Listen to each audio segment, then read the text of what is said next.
النهاردة أكلتنا من أكلات الملوك زمان، أكلة جامدة جدا وأغلب الناس يعرفوها، بس كل واحد ليه طريقة مختلفة في طريقة طهيها.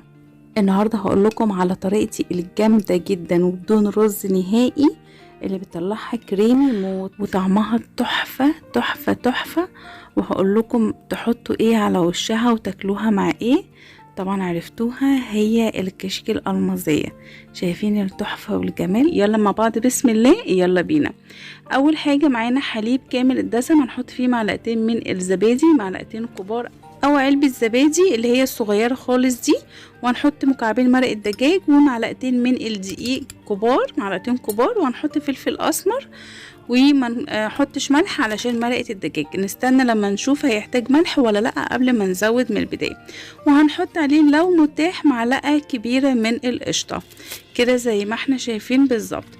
وهندوب الكلام ده كله مع بعضه على البارد، ويا ريت يكون الحليب كامل الدسم ما يكونش مبستر، لان هيفرق جدا جدا جدا جدا في الطعم، صدقوني.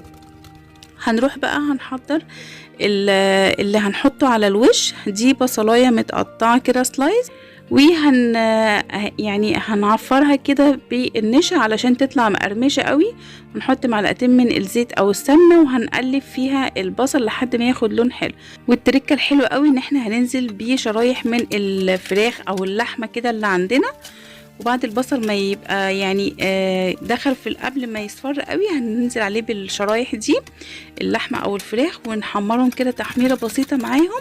هتلاقيهم كلهم قرمشوا وبقى تحفه، بيدوا طعم حلو جدا جدا لما بنحطه على وش الكشك. تمام، هناخد لون كده حلو، بعدين نشيله بقى من الزيت ده او السمنه. طبعا يفضل ان هو يكون سمنه كده زي ما احنا شايفين، ولو شرب السمنة كلها هنحط سمنة تاني. هننزل بقى بالخليط اللي احنا عملناه مع بعض، خليط الحليب مع التقليب المستمر. لازم نقلب علشان كل الحاجات اللي فيه دي تفك، وفي نفس الوقت مفيش حاجة تكلكع خالص معانا. هنفضل نقلب لحد ما يبدأ يبقبق معانا كده. خلاص هو الدقيق استوى في الكشك وعمل القوام اللي احنا عايزينه، طعمه تحفة جدا كده. خلاص تقل معانا وبكبك. بصوا بقى القوام ده القوام اللي احنا عايزينه في الكشك. بصوا لما ناخد خط كده خلاص ما يقفلوش على بعض تاني. هنروح بقى نصبه في الاطباق بتاعتنا ونسيبه يهدى خالص، لازم نسيبه يهدى تماما قبل ما نبدأ نزوق الوش بتاعه. زي ما احنا شايفين كده خلاص برد.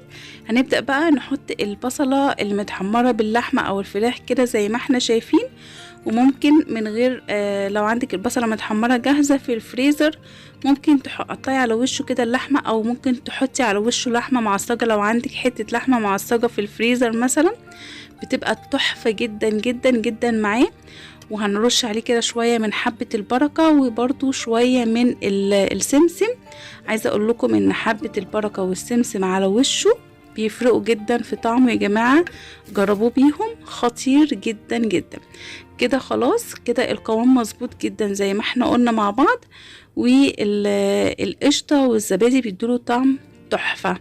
شايفين بقى التحفة تحفة تحفة تحفة، كريمي جدا وناعم جدا وطعمه خطير. بيتاكل بقى جنب اي طبيخ كده يتعمل، ممكن يتغمس بالعيش، وممكن يتعمل طبق اضافي جنب الغدا كده تحفة. واحلى بقى حتة بقى ممكن تعملوها ان انتوا تحطوا على وشه شوية من الصلصة بتاعت الخضار اللي احنا عاملينه، بتودي طعمه في حتة تانية خالص. قولولي بقى مين بيحب ياكله بالصلصة كده زي انا ما بحب اكله. وبس كده خلاص، ده كان الفيديو بتاعنا النهاردة ونورتوني. باي باي.